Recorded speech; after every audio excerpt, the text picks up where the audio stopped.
অগ্নিত দ্ৰব্য আহুতি প্ৰদান কৰি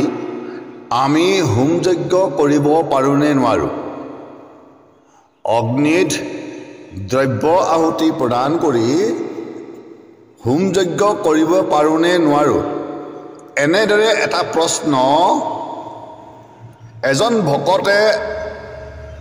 আমাৰ এজন ব্যাখ্যাকাৰক কৰিছিল। ভকতজনে এইটোও প্ৰশ্ন কৰিছিল যে বিবাহ কাৰ্যত যে আমি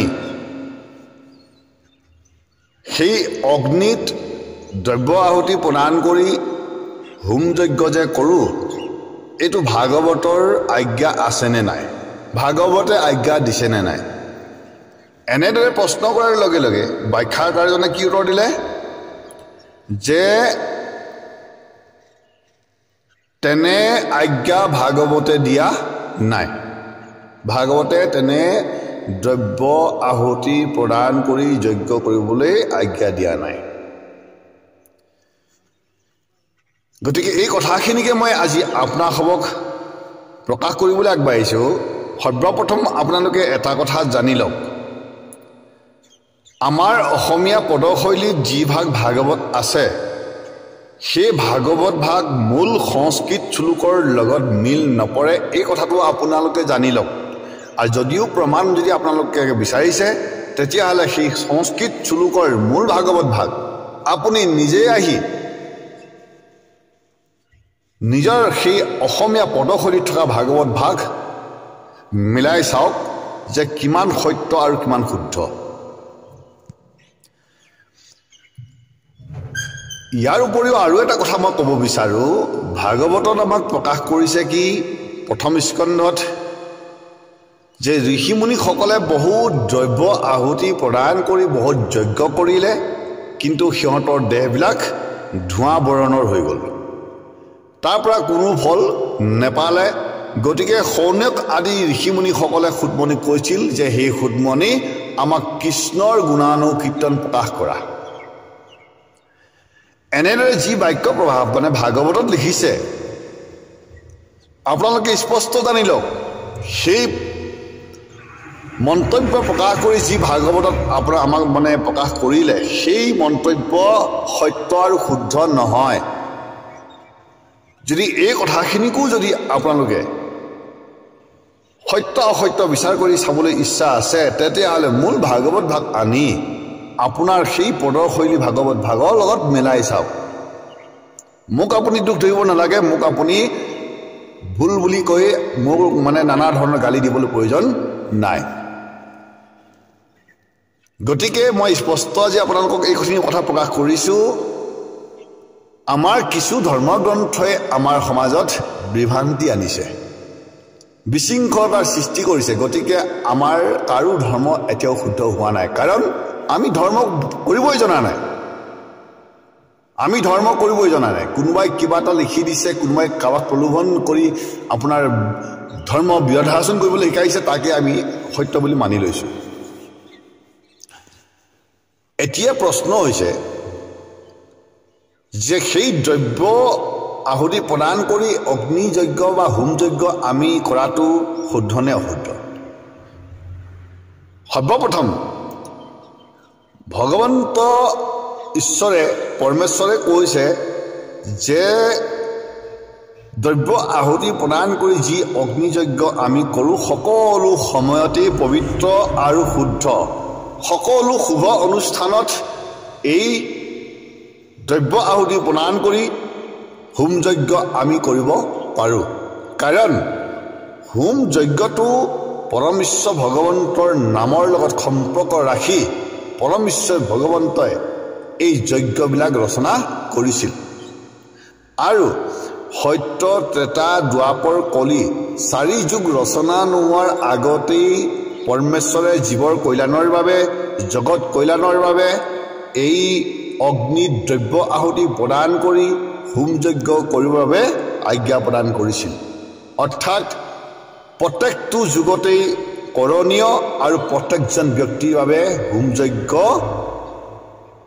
কৰ্তব্য কৰ্ম। গতিকে এই কৰ্তব্য কৰ্মক, এই কৰণীয় কৰ্মক মনুষ্যই কোনো পধ্যেই ত্যাগ কৰিব যে নোৱাৰে এই কথাষাৰ পৰমেশ্বৰ ভগৱন্তই গীতাত প্ৰকাশ কৰিছে গীতাত স্পষ্ট হিচাপে প্ৰকাশ কৰিছে এতিয়া মই আপোনাক সবক স্পষ্ট হিচাপে প্ৰমাণ দিবলৈ গৈ আছো যে আমি দ্ৰব্য আহুতি প্ৰদান কৰি হোম যজ্ঞ কৰিব লাগে নে নালাগে শ্ৰীমদ ভাগৱত গীতাৰ ৩য় অধ্যায়ত স্পষ্ট হিচাপে সুন্দৰকৈ আমাক বৰ্ণন কৰিছে কি বুলি ৰাম অন্নত নিৰ্ভৰ কৰি জীৱ আছে বৰ্তি বৃষ্টি হন্তে হুয়াও আছে অন্নৰ উৎপত্তি যজ্ঞ ধূম্ৰ হন্তে বৃষ্টি হুৱে ধনঞ্জয় শাস্ত্ৰ বিহিত কৰ্ম কৰি লেহে যজ্ঞ হয় এই পথ ফাঁকি পৰা এতিয়া আমি কি বুজিম তালৈ গৈ আছো সৰ্বপ্ৰথমতে কি কৈছে আমাক যে অন্নত নিৰ্ভৰ কৰি জীৱ আছে বৰ্তি অৰ্থাৎ অন্নৰ ওপৰত সকলো জীৱ নিৰ্ভৰ কৰে অন্ন নহলে কোনো জীৱ জীয়াই থাকিব নোৱাৰিব গতিকে অন্ন আমাক অতিশয় প্ৰয়োজন গতিকে অন্ন আমাক লাগিবই কাৰণ অন্ন খালেহে জীৱ জীয়াই থাকিব গতিকে সেই অন্ন এতিয়া ক'ৰ পৰা উৎপত্তি হ'ব তেতিয়া কৈছে যে বৃষ্টি হন্তে হুয়ে আছে অন্নৰ উৎপত্তি বৃষ্টি অৰ্থাৎ কি বৰষুণ অৰ্থাৎ কি জল জলৰ পৰা অন্নবিলাক কি হৈ আছে সৃষ্টি হৈ আছে উৎপত্তি হৈ আছে গতিকে আমাক বৰষুণ প্ৰয়োজন আমাক জলৰ প্ৰয়োজন গতিকে জল আৰু বৰষুণ নহলে আমাৰ জীৱবিলাক জীয়াই নাথাকিব কাৰণ অন্নৰ উৎপত্তি নহব এতিয়া আকৌ কৈছে তেতিয়াহলে যদি সেই অন্ন জলৰ পৰা বা বৰষুণৰ পৰাই যদি উৎপত্তি হয় তেতিয়াহলে বৰষুণ আৰু জল ক'ৰ পৰা স্থিতি হয় ক'ৰ পৰা সৃষ্টি হয় তেতিয়া আকৌ কৈছে যে যজ্ঞ ধূম্ৰ হন্তে বৃষ্টি হুৱে ধনঞ্জয় এতিয়া আপোনালোকে নিশ্চয় বুজি পাইছে যে যজ্ঞৰ ধোঁৱাৰ পৰা মেঘ হয় মেঘৰ পৰা সেই ডাৱৰবিলাক হয় তাৰ পৰা আপোনাৰ কি হয় বৰষুণৰ সৃষ্টি হয় আৰু তেতিয়া সেই বৰষুণৰ পৰা বা সেই জলৰ পৰা অন্নৰ সৃষ্টি হয় তেতিয়াহ'লে আপোনালোকে জানিব লাগিব যে প্ৰত্যেকজন ব্যক্তিয়ে প্ৰতিটো যুগতেই এই দ্ৰব্য আহুতি প্ৰদান কৰি যজ্ঞ কৰিব লাগে আৰু পৰমেশ্বৰ ভগৱন্তই মনুষ্যৰ বাবে এইটো আদেশ দিছে কাৰণ প্ৰতিটো যুগতেই মানুহে মনুষ্যই বা জীৱই অন্ন খাইহে জীয়াই থাকে গতিকে জগত কল্যাণৰ বাবে জীৱ কল্যাণৰ বাবে প্ৰত্যেক মনুষ্যই যজ্ঞ কৰিব লাগে এতিয়া আপোনালোকে এইটো স্পষ্ট হৈ গ'ল চাগৈ যদি এতিয়াও যদি আপোনালোকে স্পষ্ট হোৱা নাই তেতিয়াহ'লে আপোনালোকে কোনো জীৱনত স্পষ্ট হ'ব নোৱাৰে কাৰণ আপোনালোকে কি কৈ থাকিব যে যোগ ধৰ্মত আমাৰ যজ্ঞ নাই কিন্তু ইয়াত যোগ ধৰ্ম কথাই আহি পোৱা নাই যোগ ধৰ্ম কথাই কোৱা নাই পৰমেশ্বৰ ভগৱন্তই কৈছে মনুষ্যৰ মাত্ৰেই এইখিনি কৰণীয় আৰু কৰ্তব্য কাৰণ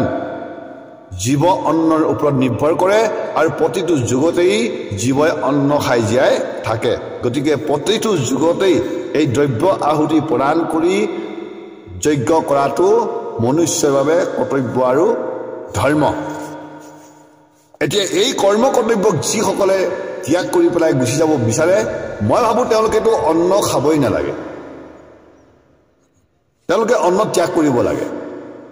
অন্ন ত্যাগ কৰি তেওঁলোকে হাৱা বতাহ খাই পেলাই জীয়াই থাকিব লাগে মই এইটোহে মই মানে তেওঁলোকৰ বাবে নিৰ্দেশ মানে দিব বিচাৰোঁ যে তেওঁলোকে অন্ন গ্ৰহণ কৰিব নালাগে কাৰণ তেওঁলোকে যেতিয়া যজ্ঞই নকৰে তেওঁলোকে যেতিয়া যজ্ঞ কৰি জীৱৰ কল্যাণৰ বাবে সেই অনুষ্ঠান তেওঁলোকে অপবিত্ৰ বুলি ভাবে তেতিয়াহ'লে অন্ন কাৰ ভৰসাত খাবলৈ বিচাৰি আছে নহয় জানো গতিকে তেওঁলোকে সেই অন্ন ত্যাগ কৰিব লাগে এতিয়া প্ৰশ্ন হৈছে যে এই যজ্ঞসমূহ ঈশ্বৰ ভগৱন্তই সজাটো হয়নে নাই বা সজিছিল নে নাই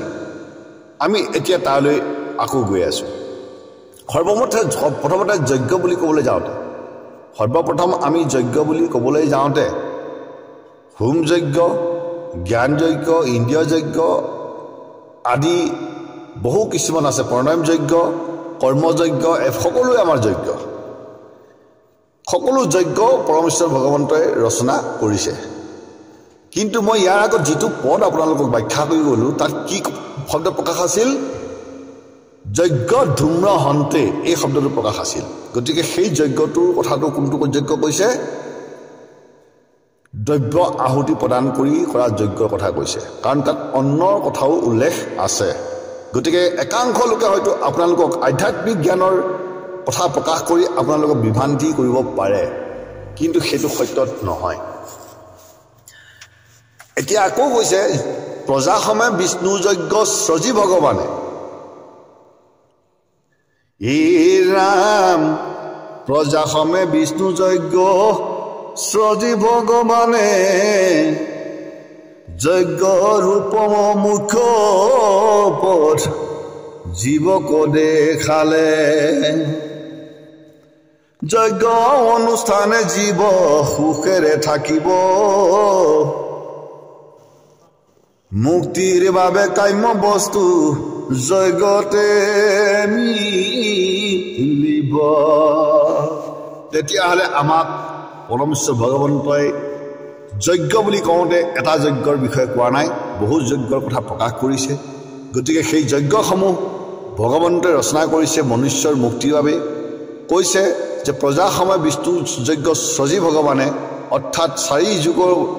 ৰচনা নোহোৱাৰ আগতেই পৰম ভগৱন্তই এই বিষ্ণু যজ্ঞ ৰচনা কৰিছিল আৰু কৈছে যজ্ঞ অনুষ্ঠানে জীৱ সুখেৰে থাকিব অৰ্থাৎ যিবোৰ আমি যজ্ঞ কৰোঁ সেই যজ্ঞৰ দ্বাৰা আমি সকলো জীৱ সুখ শান্তিৰে থাকিব পাৰিম আনন্দত থাকিব পাৰিম আৰু কৈছে যে মুক্তিৰ বাবে কাম্য বস্তু যজ্ঞতে মিলিব অৰ্থাৎ আমি যি মুক্তিৰ সাধনা কৰি আছোঁ সেই মুক্তিৰ সাধনাও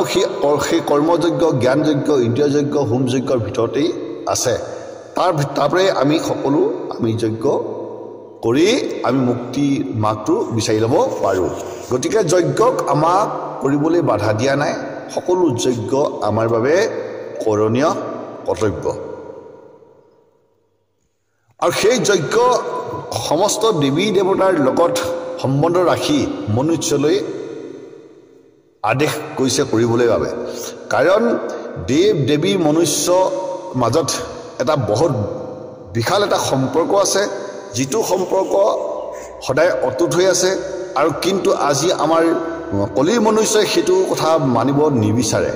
কিন্তু এটা কথা আপোনালোকে জানি ল'ব দেৱ দেৱীসকল মনুষ্যৰ লগত এটা বৃহৎ সম্বন্ধ আছে গতিকে আমি মনুষ্যসকলে দেৱ দেৱীসকলক নিন্দা কৰিব নেলাগে বা তেওঁলোকক আমি অৱজ্ঞা কৰিব নেলাগে ইয়াত কৈছে এই ৰাম তপ জপ যজ্ঞ কৰি নৰে দেৱ পূজে দেৱতায়ো তুষ্ট হয়া ইষ্ট বৰ দিয়ে পৰস্পৰে সন্তোষেৰে দিয়ে প্ৰতিদান ইদৰে সিজে দুইৰো পাৰ্থিব কল্যাণ আমাৰ মনুষ্যসকলৰ লগত দেৱতাসকলৰ বিশেষ সম্বন্ধ আছে বা পৰমেশ্বৰ ভগৱন্তে এই প্ৰজাসকলৰ লগত বিষ্ণু যজ্ঞ মানে ৰচনা কৰিছিল আৰু তপ জপ যজ্ঞ কৰি নৰে দেৱ পূজে আমাৰ নৰসকলে দেৱসকলক পূজে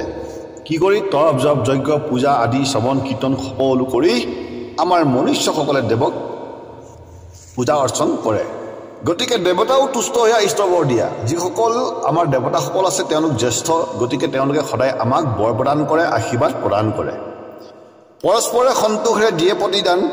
আৰু সেইদৰে দেৱতা আৰু মনুষ্যসকলৰ লগত এজনে আনজনৰ কি হয় আপোনাৰ পূৰক হৈ পৰে পূজা অৰ্চন বন্দন কৰি আমি তেখেতলোকক সন্মান জনাওঁ আৰু তেখেতলোকে আমাক কি কৰে আশীৰ্বাদ প্ৰদান কৰে ইদৰে সিজে দুয়ো পাৰ্থিব কল্যাণ আৰু এনেদৰে আমাৰ দেৱতাসকল আৰু আমাৰ মনুষ্যসকল দুয়ো পক্ষত কি হয় কল্যাণ সাধন হয় গতিকে আমি কল্যাণ কৰ্মবিলাক কৰিব লাগে পৰমেশ্বৰ ভগৱন্তই এই কল্যাণ কৰ্ম আমাক নকৰিবা বুলি কৈছে নেকি বাৰু আজি আমি যুগ ধৰ্ম বুলি বহুতে প্ৰকাশ কৰিছোঁ, ঠিক আছে, কোনো কথা নাই, মানুহে নিজৰ নিজৰ ধৰ্ম নিজে নিজে পালন কৰিব পাৰে, কিন্তু ইয়াত যিবোৰ আমাৰ কৰণীয় কৰ্তব্য সেইবিলাকক নকৰিব বুলি আমাক কোনোবাই প্ৰকাশ কৰিছে জানো? নাই কৰা। পৰম ভগৱন্তই এইবিলাক কৰণীয় কৰ্তব্য বুলি শ্ৰীকৃষ্ণ ভগৱন্তই আদেশ দি ৰাখিছে আমাক। তেন্তে আজি আমি সেইবোৰ কৰ্মক নকৰোঁ বুলি যে স্বীকাৰ কৰিছোঁ, তেতিয়াহ'লে শ্ৰীকৃষ্ণ ভগৱন্তৰ আমি বিৰোধী নহয় জানো? গতিকে ধৰ্ম আমাৰ কিমান শুদ্ধ হৈ আছে আপোনালোকে নিজেই অনুভৱ কৰি থাকক। আপোনালোকে নিজেই বিচাৰি পাই গৈ থাকিব যে আপোনালোকে কিমান ভাল কাম কৰি আছে, কিমান বেয়া কাম কৰি আছে। ইতিমধ্যে আপোনাৰ গীতাৰ 17 অধ্যায় সম্পূৰ্ণ হোৱাৰ পিছত শেষ সিদ্ধান্ত অৰ্জুনে যেতিয়া সুধিছিল যে হে প্ৰভু শ্ৰীকৃষ্ণ, আপুনি বহু জ্ঞান মোক প্ৰদান কৰিলে, কিন্তু মোক এতিয়া স্পষ্ট এতিয়া মই কি কৰিব লাগিব, কি কৰিব নালাগিব, এইখিনি কথাখিনি মোক এতিয়া প্ৰকাশ কৰক। তেতিয়া শ্ৰীকৃষ্ণ ভগৱন্তই অৰ্জুনক পুনৰ সিদ্ধান্ত প্ৰকাশ কৰি কি কৈছিল? ৰাম তপযজ্ঞ দান ৰূপ নহি পৰিতেজ বুলিয়া কৰ্তব্য কৰ্ম কৰিবা অৱশ্য। তপযজ্ঞ দানে চিত্ৰ বুদ্ধি শুদ্ধ কৰে, জ্ঞানী গণৰ মন লৈ পবিত্ৰতা আনে। কিমান সুন্দৰকৈ কৈছে যে হে অৰ্জুন, তেতিয়াহ'লে শেষ সিদ্ধান্ত শুনা। তপ জপ যজ্ঞ দান এইবোৰ পৰিত্যাগ কৰা কৰ্ম নহয়, এইবোৰ ত্যাগ কৰিব নেলাগে। বুলিয়া কৰ্তব্য কৰ্ম কৰিবা অৱশ্য, এইবোৰ কৰ্তব্য কৰ্ম বুলি ভাবি তুমি অৱশ্যই কৰিবা, তুমি এইবিলাক ত্যাগ নকৰিবা। তপ জপ যজ্ঞ দানে মন চিত্ৰ শুদ্ধ কৰে, জ্ঞানীগণৰ মনলৈ পবিত্ৰতা আনে। এইবোৰ কৰ্মই মানুহৰ পবিত্ৰতা আনে, জ্ঞানীসকল পবিত্ৰ হয়, অন্তৰচিত্ৰ শুদ্ধ হয়। গতিকে এইবোৰ কৰ্ম পৰিত্যাগ কৰা কৰ্মই নহয়, গতিকে এইবোৰ কৰ্ম তুমি কৰিবা বুলি পূৰ্ণ সিদ্ধান্ত 18 অধ্যায়ত শ্ৰীকৃষ্ণ ভগৱন্তই দি গ'ল। কিন্তু এতিয়া আমাৰ কিছুমান জ্ঞানদাতাই কি কৰে? আমাক জ্ঞান দিবলৈ আহে যে এইবিলাক কৰি একো লাভ নাই। আমাৰ জ্ঞানদাতাই কি ক'বলৈ আহে? শ্ৰীকৃষ্ণ হেনো এইবিলাক কৰিবই দিয়া নাই। এনেদৰে আপোনাৰ অপপ্ৰচাৰ কৰি ধৰ্মক বিনষ্ট কৰিবলৈ কেইজনমান জ্ঞানদাতাই ঘূৰি ফুৰিছে। গতিকে মই সেই জ্ঞানদাতাসকলক এই গীতাৰ যোগেদি মই নিবেদন কৰিম, তেওঁলোকে কেইটামান মোক এই পদৰ তত্ত্ববিলাক অকণমান যদি প্ৰকাশ কৰি কমেণ্ট বক্সত যদি সুন্দৰ হিচাপে লিখি দিয়ে, তেতিয়াহ'লে মই জানিম যে আপোনালোকে কিমান তত্ত্ব জ্ঞান প্ৰাপ্ত কৰি আছে, তেতিয়া অনুভৱ কৰিব পৰা যাব। গতিকে স্পষ্ট মই সমূহ আমাৰ ভক্তবৃন্দক ক'ব বিচাৰিছোঁ যে গীতাৰ জ্ঞানক ভালকৈ নুবুজাজনেহে তপ জপ যজ্ঞ দান পূজা অৰ্চন বন্দন এইবিলাকৰ বিৰোধাচৰণ কৰে। অৰ্থাৎ তেওঁলোকে এইটো নাজানে যে জ্ঞানযোগীসকলৰ কি কৰ্ম আৰু কৰ্মযোগীসকলৰ কি কৰ্ম। কৰ্মযোগীসকলে কি কৰিব লাগে, কৰ্মযোগীসকলৰ বাবে শ্ৰীকৃষ্ণ ভগৱন্তই কি আদেশ দিছে তাকো তেওঁলোকৰ উপলব্ধি নাই। জ্ঞানযোগীয়ে কি কৰিব তাৰো উপলব্ধি তেওঁলোকে নাজানে কৰিবলৈ। গতিকে জ্ঞান যুগ, ধ্যান যুগ, ভক্তি যুগ আৰু কৰ্মযুগ, এই যিটা চাৰিটা যে আপোনাৰ ভাগত যে বিভক্ত কৰিছে, এনেই কৰা নাই। এয়া শ্ৰীকৃষ্ণ ভগৱন্তই কৈছে যে জ্ঞান যুগ, ধ্যান যুগ, ভক্তি যুগ, কৰ্মযুগ চাৰিওটা এটাই আনটোৰ পূৰক। আপুনি যদি ভক্তি যুগলৈ গৈছে তেতিয়াহ'লে আৰু 3টা যুগ যদি আপুনি নাজানে তেতিয়াহ'লে ভক্তি আপোনাৰ শুদ্ধ নহ'ব। যদি আপুনি জ্ঞান যুগলৈ গৈছে, যদি 3টা যুগৰ বিষয়ে আপুনি নাজানে তেতিয়াহ'লে আপুনি জ্ঞানখিনি সম্পূৰ্ণ কৰিব নোৱাৰিব। ঠিক সেইদৰে কৰ্মযুগ আৰু ধ্যান যুগ। আপোনালোকে এইটো নাভাবিব যুগ মানে মই আপোনাৰ এই সত্য ত্ৰেতা দ্বাপৰ কলি এইকেইটা কথা কৈছোঁ বুলি। সত্য ত্ৰেতা দ্বাপৰ কলিৰ কথা মই কোৱা নাই। যুগ মানে হ'ল পৰম বিশ্ব ভগৱন্তৰ লগত আত্মাৰ মিলনৰ যি প্ৰক্ৰিয়া, সেইটো কথা কৈছোঁ যুগ। গতিকে সেই যুগৰ কথাই মই প্ৰকাশ কৰিছোঁ আপোনালোকলৈ। গতিকে এই স্পষ্ট হিচাপে আপোনালোকে আজি জানি লওক, পৰম ভগৱন্তৰ যদি আপুনি ধৰ্ম কৰ্ম কৰিবলৈ ইচ্ছা আছে তেন্তে এখন শুদ্ধ সমাজলৈ গুচি আহক। শুদ্ধ সমাজ এখন আপোনালোকে গ্ৰহণ কৰক। সেই শুদ্ধ সমাজৰ আশ্ৰয়ত আপুনি কি কৰক? নিজৰ ধৰ্ম কৰ্তব্য পালন কৰক। নহ'লে আহি থকা যিটো জনম আপোনাৰ একদম এনেকুৱা মানে আপোনাৰ মানে ভয়াৱহ হ'ব সেই ভয়াৱহ জীৱন আপুনি পাৰ কৰিবলৈ বহুত কঠিন হৈ পৰিব গতিকে এতিয়াও সময় আছে বেদৰ ধৰ্ম বেদৰ কৰ্ম নিন্দা নকৰিব পৰম ভগৱন্তই কৈছে যে যিজনে বেদ নিন্দা কৰে যিজনে বেদৰ আচৰণ নকৰে সেইজনে হ'ল কি মিলেছ গতিকে আমি মিলেছ হ'বলৈ চেষ্টা কৰিব নালাগে ঈশ্বৰ ভগৱন্তৰ নাম লৈ যাব লাগে আৰু কৰণীয় কৰ্তব্য যিবোৰ আমাৰ সেইবোৰ কৰিব লাগে তাৰ বিৰুদ্ধাচৰণ কৰিব আমি নালাগে যদি আপোনালোকে বিৰুদ্ধাচৰণ কৰিছে তেতিয়াহ'লে আপুনি অপৰাধী হয় এইটো চিৰন্তন সত্য এইটো শ্ৰীকৃষ্ণ ভগৱন্তই প্ৰকাশ কৰিছে লগতে পুনৰ মই আপোনালোকক আকৌ এবাৰ কথা প্ৰকাশ কৰিবলৈ যাওঁ সংস্কৃতৰ মূল ভাগৱত আৰু অসমীয়াৰ পদশৈলী ভাগৱতৰ মাজত জমিন আসমান মানে আকাশ আৰু পাতালৰ পাৰ্থক্য আছে এই কথাটো আজি ভালকৈ আপুনি জানি লওক